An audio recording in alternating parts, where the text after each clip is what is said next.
suis très heureux d'être parmi vous ce matin. Alors, comme Gaël vous l'a dit, je viens de l'église de Genève, où je suis pasteur stagiaire. Et donc, bien sûr, je vous apporte les salutations de l'église de Genève, de l'église de Rive-Gauche en particulier. Alors, Rive-Gauche, c'est l'implantation où nous sommes, donc une implantation à Chênebourg. Et donc, on vous apporte bien les salutations de l'église. Et en particulier, je me réjouis d'être ici, puisqu'on a pu bénéficier à Genève du fruit de Vevey au travers de Walter Zanzen. Voilà, donc c'est vraiment une grande joie pour moi d'être parmi vous ce matin. Et donc ce matin, j'ai une histoire que j'aimerais vous partager. Je ne sais pas si ça s'affiche, pas encore. Voilà, c'est donc Judas qui annonce Jésus. Donc je vous invite à prendre avec moi un texte qu'on trouve en Genèse 38. Alors Genèse 38, c'est un texte un peu spécial, hein, avec un homme un peu spécial. Déjà Judas, on ne sait pas trop, on pense souvent au Judas du Nouveau Testament. Là, c'est le Judas de l'Ancien Testament. Il n'y a pas de S pour ceux qui ont remarqué.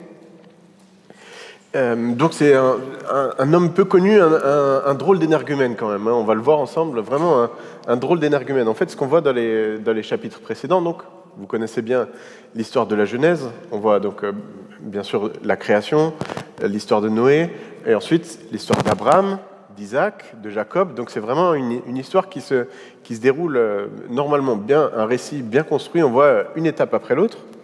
Et donc on a l'histoire d'Abraham, d'Isaac, de Jacob, l'histoire de Joseph qui commence. Voilà que Joseph est vendu par ses frères, c'est Genèse 37.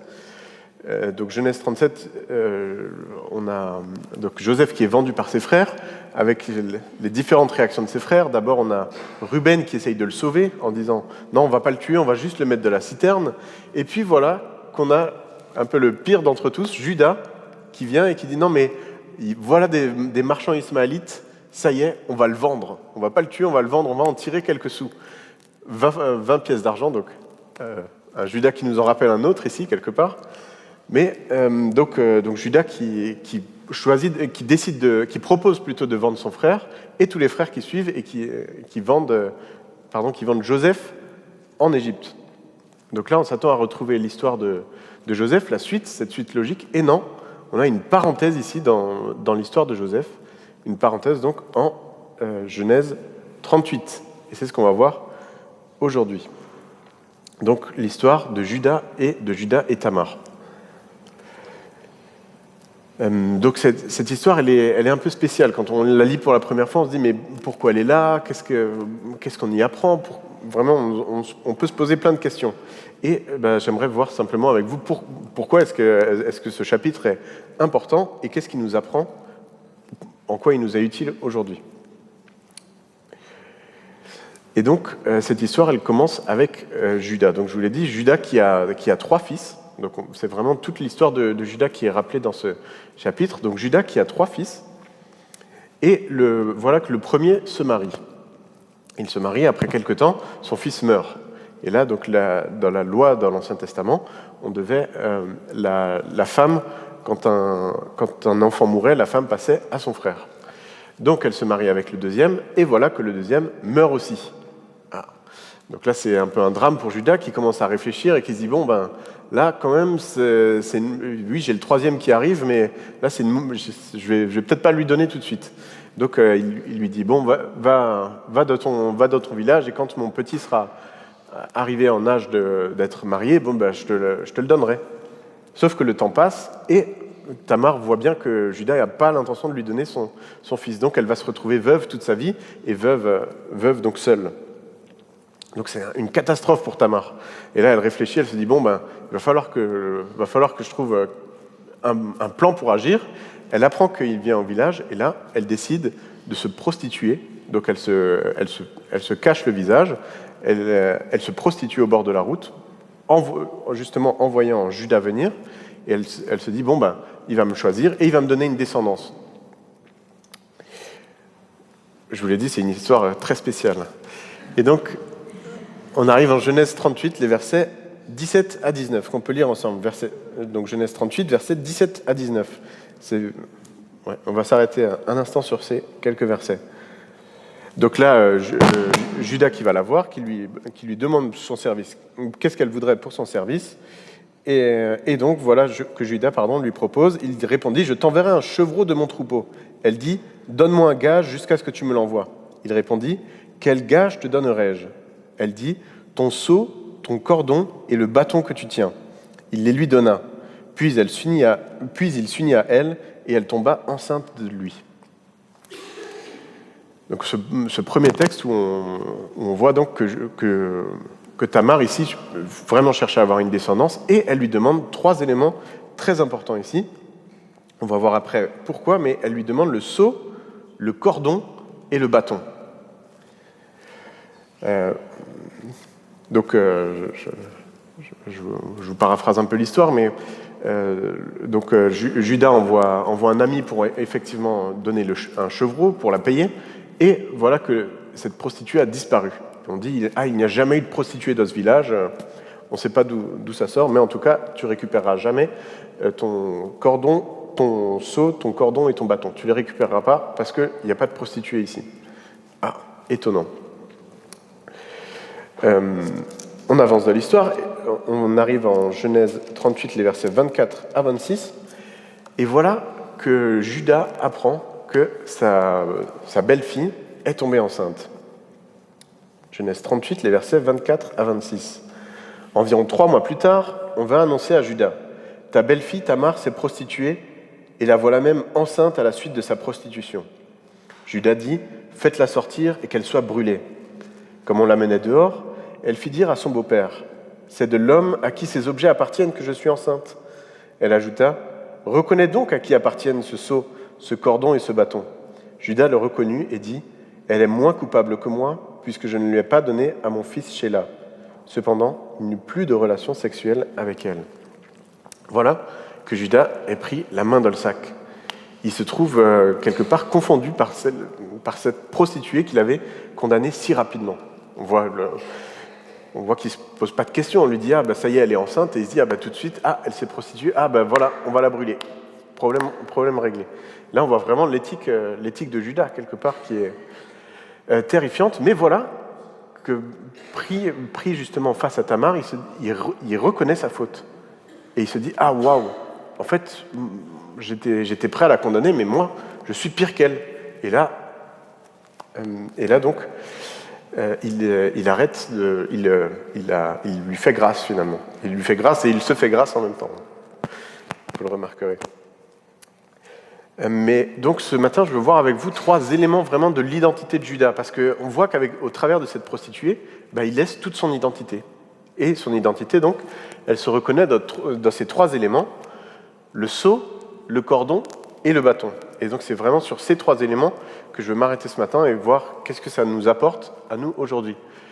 Et donc on va commencer avec le sceau. Donc le sceau qui est, bien sûr, c'est personnel, c'est la signature, la marque de la personne, et il est porteur du nom. Un seau ici, vous avez compris, on ne parle pas d'un seau dans lequel on mettrait de l'eau, du lait ou des outils, mais on parle vraiment d'un seau pour sceller. Donc aujourd'hui, on pense souvent au tampon. À l'époque, c'était autre chose. En fait, c'était un petit rouleau comme ça sur lequel il y avait des petites marques. On le faisait rouler, et quand on le faisait rouler, ça signait sur une tablette d'argile ou sur des choses comme ça. Mais le principe est le même, c'est comme un tampon. Vous pouvez garder cette image en tête.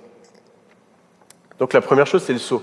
Le sceau, on l'a compris, le sceau, c'est le nom de la personne. Si jamais on voit le sceau d'une personne, d'un roi, on voit souvent le sceau d'un roi, on sait, voilà, le roi m'a écrit une lettre. Aujourd'hui, on voit moins ça, surtout en Suisse, mais voilà, on peut voir le sceau d'une administration, etc. On sait, il y a un sceau, un cachet, et on sait, c'est telle personne, telle administration, c'est sûr que ça vient de ça. Ça ne peut pas être falsifié. Le sceau, c'est vraiment toute la personne, son nom, son autorité, etc. Et ce sceau, il se trouve qu'on ne le trouve pas souvent dans la Bible. On le trouve dans quelques histoires, et je vous en propose 3 rapides aujourd'hui. Alors la première, c'est en Exode 28, verset 21, où on retrouve ce sceau, Exode 28, verset 21. Et donc là, c'est Dieu qui donne les instructions à Moïse pour faire tout ce qui est lié au temple. Et donc là, il parle du pectoral. Donc, tu feras le pectoral, tu y enchâsseras une garniture de 4 rangées de pierres. Il y en aura 12 d'après les noms des fils d'Israël. Elles seront gravées comme des cachets, chacune avec le nom de l'une des 12 tribus. Et donc là, des cachets, c'est le même mot, le cachet, c'est le sceau. Donc là, on voit Dieu qui parle, donc le pectoral, vous savez, le pectoral qui était sur le grand prêtre, donc qui représentait tout Israël, qui avait des pierres qui étaient gravées, scellées, en fait. Donc, on voit Dieu qui reprend ce mot ici. Donc c'est vraiment toute l'identité d'Israël qu'on retrouve au travers de ce sceau. Un deuxième verset qu'on peut prendre, on le trouve au Cantique des Cantiques, 8, verset 6. Cette fois-ci, on trouve... Fais de moi comme une empreinte sur ton cœur, comme une empreinte sur ton bras, car l'amour est aussi fort que la mort, la passion est aussi inflexible que le séjour des morts. Ces ardeurs sont des ardeurs de feu, une flamme de l'Éternel. Le mot empreinte ici, c'est aussi le mot sceau, comme c'est bien noté. Donc le mot sceau, le mot empreinte, et on comprend ici qu'il y a quelque chose de très fort par rapport à ça. Le sceau, c'est vraiment quelque chose qui est scellé, c'est quelque chose qu'on ne peut plus toucher, qu'on ne peut plus ouvrir, qu'on ne peut plus, on peut plus changer. Le sceau, c'est la marque, l'appartenance ici. D'ailleurs, aujourd'hui, on utilise encore le mot scellé, justement, sur une enquête, par exemple, on va dire « Ah, c'est des scellés, les scellés, on ne touche pas. Il faut qu'une personne en particulier vienne, celle à qui appartient le sceau, sinon on ne touche pas. » Donc il y a vraiment quelque chose de très fort, et c'est ce qu'on retrouve justement dans ce verset du Cantique de Cantique, où la jeune femme donc dit à son bien-aimé « Fais de moi comme un sceau sur ton cœur, comme un sceau sur ton bras. » Ça veut dire qu'on s'appartienne toujours, que je t'appartienne, que ton nom soit sur moi, que mon nom soit sur toi, qu'on soit vraiment scellés. Et donc on le voit encore au Cantique des Cantiques, donc que cet amour soit fort comme le séjour des morts. Sous-entendu, rien ne nous séparera. Et un troisième verset lié au sceau, celui-là, il est plus connu, je pense qu'il vous parlera probablement. C'est celui qu'on retrouve en Éphésiens 1, verset 13. Éphésiens 1, verset 13, c'est Paul qui parle cette fois-ci, et donc Paul connaît bien l'image du sceau, et il dit « En lui, donc en Christ, vous aussi, après avoir entendu la parole de la vérité, l'évangile qui vous sauve, en lui, vous avez cru et vous avez été marqués de l'empreinte du Saint-Esprit qui avait été promis, du sceau du Saint-Esprit qui avait été promis. Amen. » Ici, on reprend l'image du sceau, et qu'est-ce qu'on s'aperçoit ? C'est que Dieu lui-même nous scelle par son Saint-Esprit. Donc là, on voit vraiment la force du sceau, et le sceau pour nous, ce qui nous apprend déjà, c'est que le sceau du Saint-Esprit, qui fait notre identité, qui est le marqueur de notre identité, c'est plus simplement nous, mais c'est par notre union à Christ, par le Saint-Esprit qui vient marquer nos vies. Donc je reviens à Judas. Donc Judas, il laisse son sceau et il dit finalement mon identité, moi je laisse mon sceau, j'en ai pas besoin, de toute façon je vais le récupérer. On comprend que c'est pas fort pour lui, il y attache plus d'importance. Mais nous, au contraire, on y attache beaucoup d'importance à ce sceau de l'esprit. Le deuxième objet qu'on voit,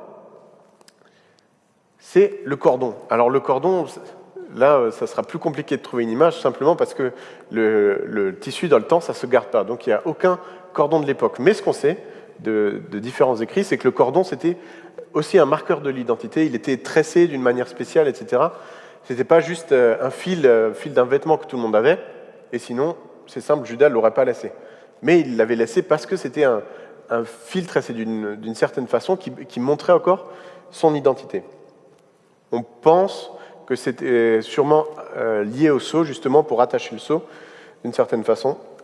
Mais peu importe, ce qui est sûr, c'est que ce cordon, il est utilisé dans la Bible pour nous parler d'une chose claire.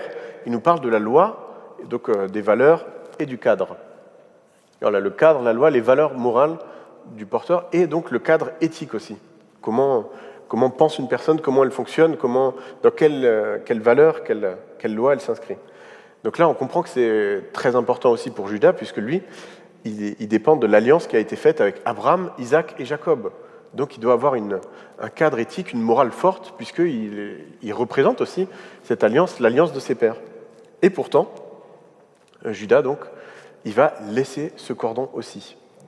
Le cordon, on le retrouve dans plusieurs passages, et le premier passage, c'est en Exode 28.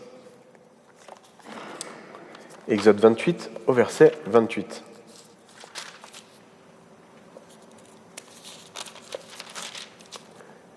Exode 28 au verset 28.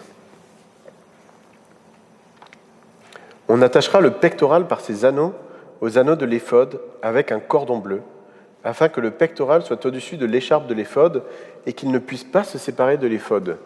Ah, vous vous souvenez, on a parlé avant de l'éphod justement. Ben maintenant, on voit le cordon qui l'attache. Et donc, ça nous rappelle donc, ce cordon qui attache ce sceau. Ben, c'est la même chose, c'était très important aux yeux de Dieu. Ça rappelait la loi, ça rappelait le cadre qui fait tenir.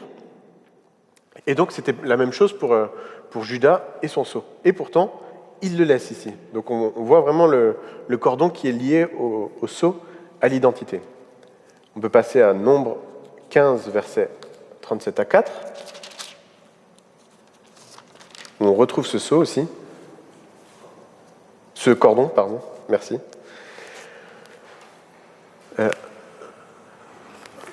Nombre 15, versets 37 à 40. L'Éternel dit à Moïse, « Parle aux Israélites, dis-leur de se faire au fil des générations une frange au bord de leurs vêtements, une frange, un cordon, etc. Et de mettre un cordon bleu sur cette frange qui borde leurs vêtements. Quand vous aurez fait cette frange, vous la regarderez, vous vous souviendrez de tous les commandements de l'Éternel et les mettrez en pratique, et vous ne suivrez pas les désirs de votre cœur et de vos yeux en vous laissant entraîner par eux à l'infidélité.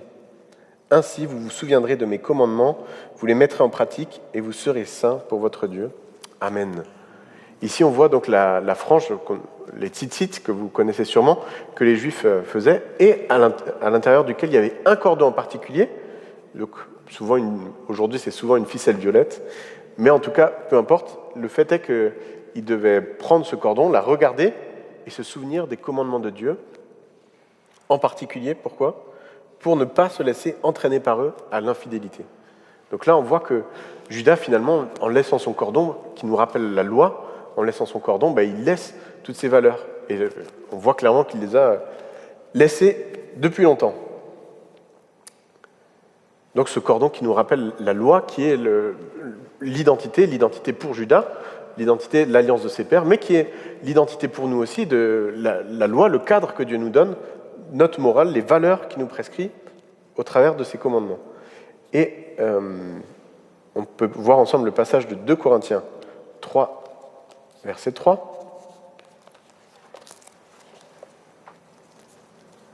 2 Corinthiens 3, verset 3. Donc toujours Paul qui parle. « Il est clair que vous êtes une lettre de Christ, écrite par notre ministère, non avec de l'encre, mais avec l'Esprit du Dieu vivant, non sur des tables de pierre, mais sur des tables de chair, sur les cœurs. » Et ici, donc, Paul est en train de nous rappeler que nous, en tant que chrétiens, on est la lettre écrite par Dieu. Pourquoi ? Il rappelle les commandements, il dit, vous êtes, Dieu a écrit non sur des tables de pierre, mais Dieu a écrit sur vos cœurs. Les commandements, vous les avez. En tant que chrétien, vous marchez dans cette loi, comment ? Au travers de l'Esprit de Dieu, par le Saint-Esprit. Ça nous rappelle bien sûr les promesses que Dieu avait annoncées en Jérémie 31 déjà, mais aussi en Ézéchiel 36 où il disait « Je transformerai leur cœur de pierre en cœur de chair ». Et donc, c'est vraiment l'Esprit du Seigneur qui vient graver nos cœurs, graver sa loi dans nos cœurs et nous y faire marcher. Donc là, on voit encore l'éthique que Dieu nous donne, l'identité. Donc ce cordon qui pour nous n'est pas un cordon physique qu'on pourrait voir, mais qui nous rappelle l'Esprit de Dieu qui travaille au-dedans de nous. Et enfin, le troisième élément qu'on voit, c'est le bâton. Alors le bâton, il symbolise le rang, mais aussi l'action de la personne. Le bâton, c'est un élément, je peux dire, très important dans la Bible. puisque pour le seau et le cordon, c'est des éléments qu'on voit pas très souvent, mais le bâton, par contre, là, il est partout. Peu importe quelle histoire que vous prenez dans l'Ancien Testament, en tout cas, il y a presque toujours un bâton. Et donc, on retrouve vraiment beaucoup de versets là-dessus. Et le premier passage que je vous propose de prendre, c'est le passage d'Exode 4, les versets 1 et 2. Exode 4, les versets 1 et 2. Donc Moïse qui parle avec Dieu, vous connaissez cet épisode très fort, Moïse qui fait la rencontre de Dieu, il le voit dans le buisson ardent, il discute, et voilà que Moïse doute, il doute de tout, il dit « Mais waouh, moi je suis si petit devant toi, comment je vais faire ?» Et donc on arrive à Exode 4, les versets 1 et 2.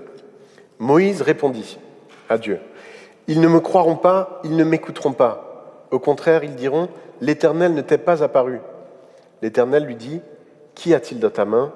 Il répondit « Un bâton. » Et ça suffit.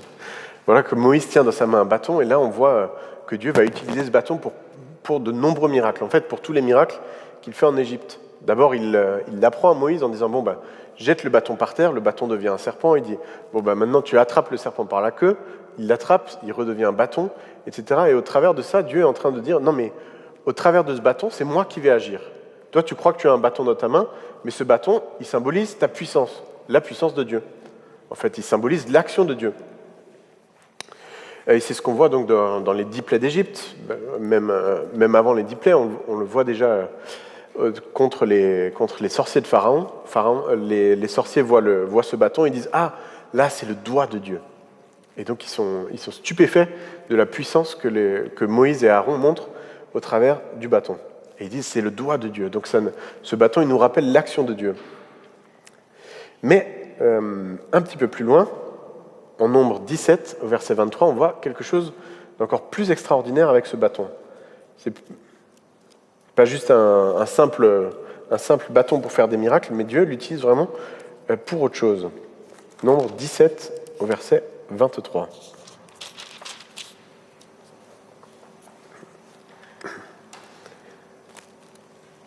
Le lendemain, lorsque Moïse entra dans la tente du témoignage, le bâton d'Aaron pour la famille de Lévi avait fleuri. Il avait bourgeonné, donné des fleurs et des amandes. Et voilà qu'on a un bâton ici, un bâton sec qui reprend vie.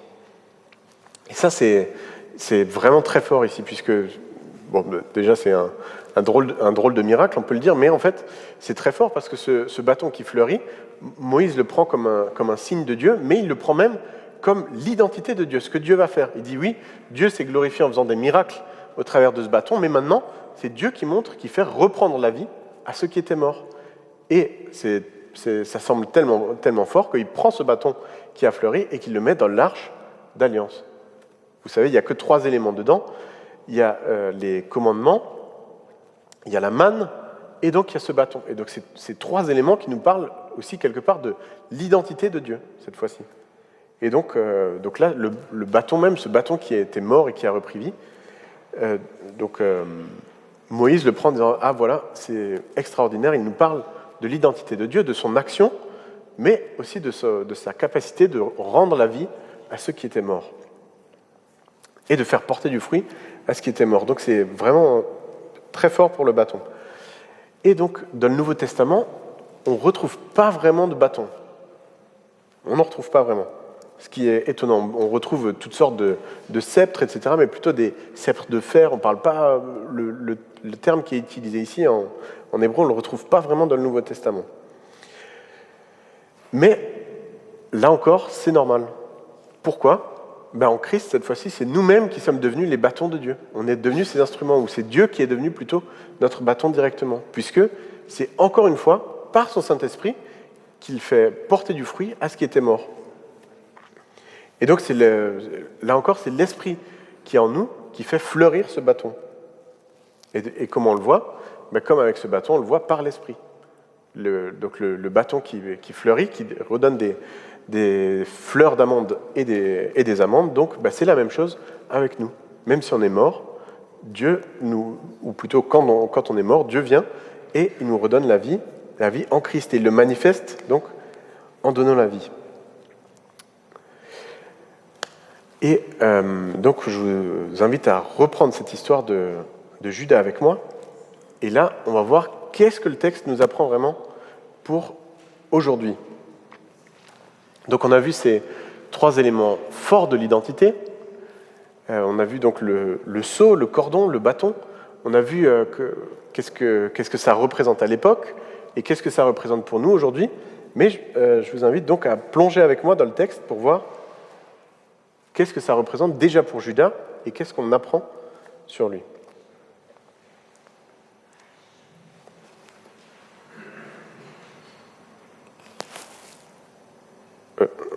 Voilà, donc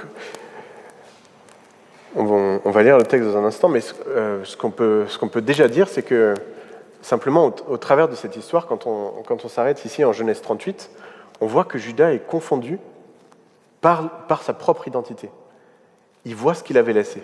Et c'est ce qui est très fort ici, alors que quand il va voir Tamar, il lui dit quelque part, je te laisse mon identité, je te laisse les éléments de mon identité. Pourquoi ? Parce que Judas, il était loin de tout ça. Il avait vraiment laissé il avait laissé son action, bien sûr, l'action qui devait venir de lui, donc son autorité, etc., en laissant son bâton, mais il avait laissé son éthique, il l'avait laissé depuis longtemps, donc puisqu'il avait déjà vendu son frère. Là, on voit qu'il va même voir des prostituées, et c'est pas un comportement qu'on a l'habitude de voir pour les hommes de Dieu. C'est une aberration. Et donc lui qui va faire ça, il avait laissé ce cadre depuis longtemps. Mais plus que juste ce cadre, il a aussi laissé, même son sceau. Le sceau qui représente toute sa personne, toute sa signature. Et là, on comprend quelque chose au travers de cette histoire, c'est que Judas, quelque part, il est plus attentif à rien. Il a abandonné son identité, il n'y fait pas attention, et il se dit, moi je vis comme je vis, et puis voilà. Et vraiment, il mène une vie complètement dissolue à ce moment-là. Donc il laisse tout ça à Tamar qu'il avait négligé aussi, donc il n'avait plus aucune compassion pour elle, mais il se disait, elle est bien dans son village, qu'elle reste là-bas, qu'elle vive là-bas, seule, loin de moi, loin de ma famille, et puis tout ira bien. Et voilà que Tamar, donc ça, par ce subterfuge, vient prendre des éléments de son identité, et quand il est face à ça, quand il est face donc à ce qu'il lui a laissé, c'est là où il comprend, waouh, où est-ce que j'en suis arrivé aujourd'hui ? Moi, à la place que j'avais, moi, le fils de Jacob, voilà tout ce que j'ai fait.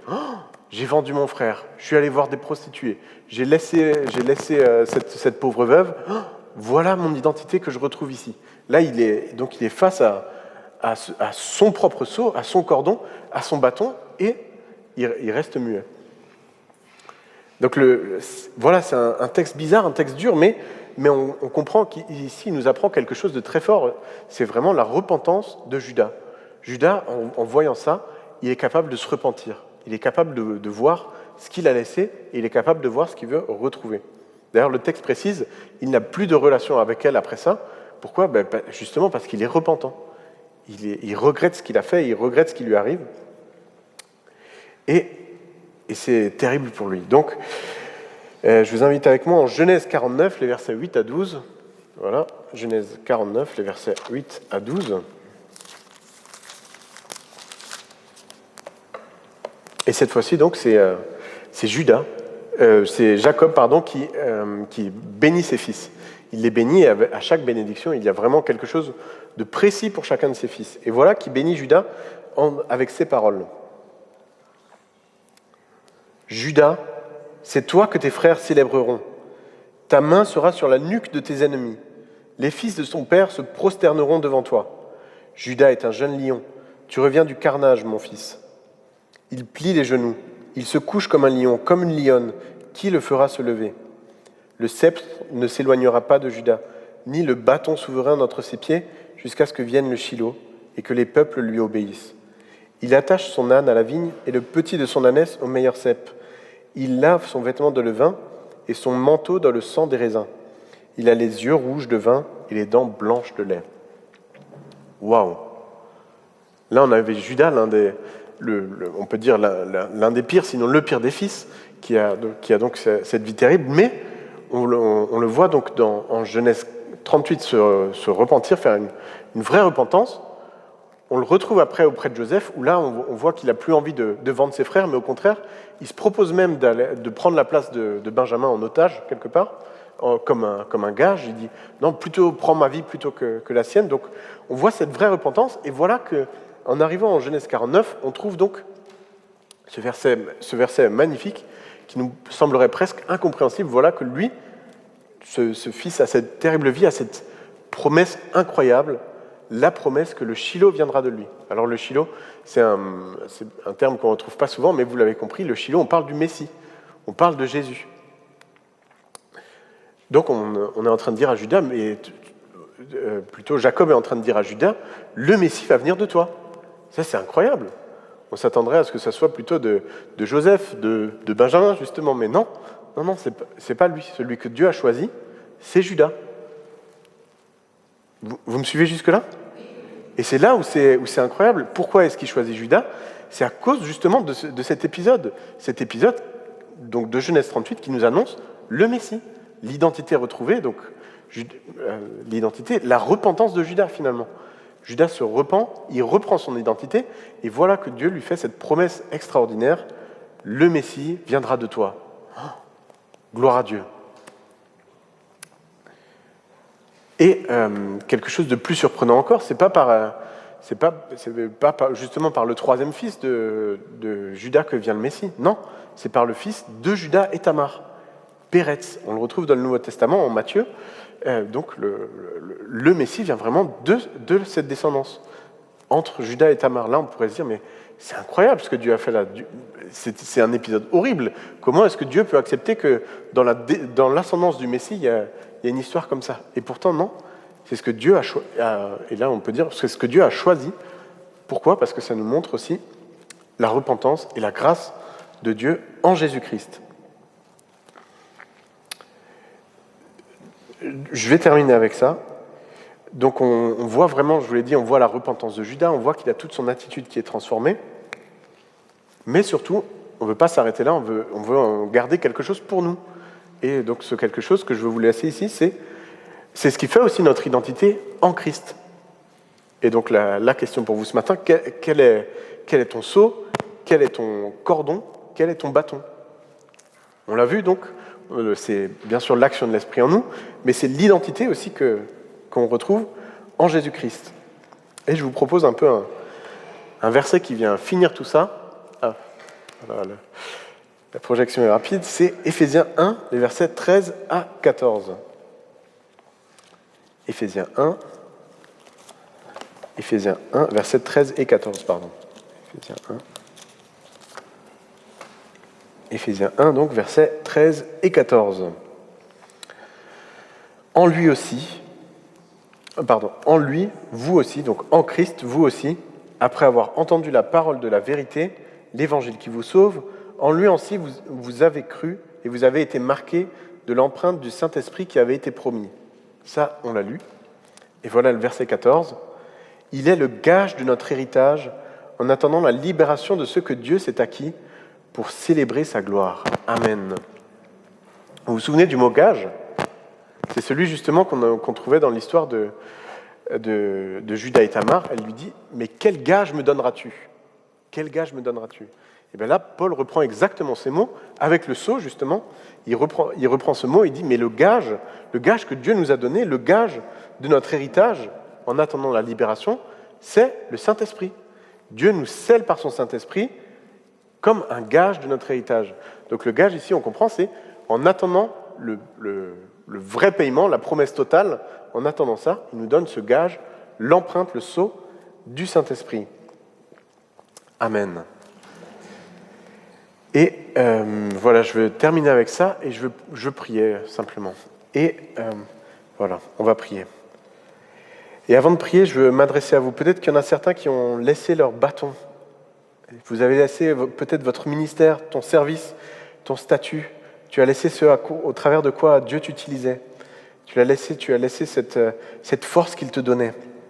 Ou Peut-être que tu as laissé ton cordon, tu as arrêté de croire aux valeurs que Dieu t'a données, de croire aux directives que le Saint-Esprit t'a données. Tu as arrêté de respecter ce cadre, ces commandements qu'il t'a donnés. Peut-être que tu as même laissé ton sceau, ta propre identité. Tu les as laissés par manque de confiance en Dieu, de confiance en toi. Peut-être que tu t'es laissé corrompre par les choses du monde. Ce matin, je veux prier pour que Dieu affermisse notre identité en Jésus-Christ. Je veux prier pour que nous soyons un peuple saint, scellé du sceau de son esprit. Seigneur Jésus, je te remercie pour ta présence au milieu de nous. Je te remercie parce que c'est toi qui affermis notre identité en toi. C'est toi qui te glorifies au travers de nous. C'est toi qui nous as marqué du sceau de ton Saint-Esprit. Merci parce que c'est le gage, Seigneur, de cette promesse que tu nous as faite. C'est ce Saint-Esprit par lequel tu nous scelles. Merci parce que tu nous conduis dans toutes tes voies. Tu nous conduis dans ta justice, Seigneur, dans tes valeurs, Seigneur. Merci pour tes commandements, Seigneur Jésus. Merci aussi parce que c'est toi qui nous marque encore de ton identité, Seigneur Jésus. Merci parce que tu t'es révélé à nous, tu te révèles au travers de nous encore. Et Seigneur Jésus, je te prie de venir encore marquer ton identité en nous ce matin. Je te prie de venir encore nous remplir de ton Saint-Esprit. Seigneur Jésus, tu vois celles et ceux qui se sont peut-être éloignés de toi, Seigneur, qui ont oublié, qui ont laissé une partie. Seigneur, je te prie de venir maintenant nous remplir pleinement de ton Saint-Esprit, Seigneur Jésus, de nous marquer encore pour nous faire marcher avec toi. Amen.